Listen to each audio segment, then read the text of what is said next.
হ্যাঁ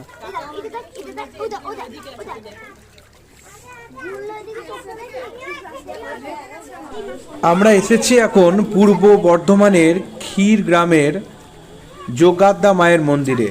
এটা একটি ক্ষীর পুকুর যেখানে মায়ের শিলামূর্তি জলের তলায় নিমজ্জিত করা আছে এবং বছরের একটা সময় অর্থাৎ বৈশাখ মাসে সেখান থেকে মাকে তুলে এনে পুজো করা হয় এবং বসে বিরাট এক মেলা।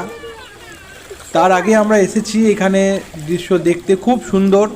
আপনারা যদি আসতে চান তাহলে অবশ্যই বর্ধমান স্টেশন থেকে বাসে বা ট্রেনে কৈচর স্টেশনের কাছাকাছি নামলে আপনারা এখানে আসতে পারবেন।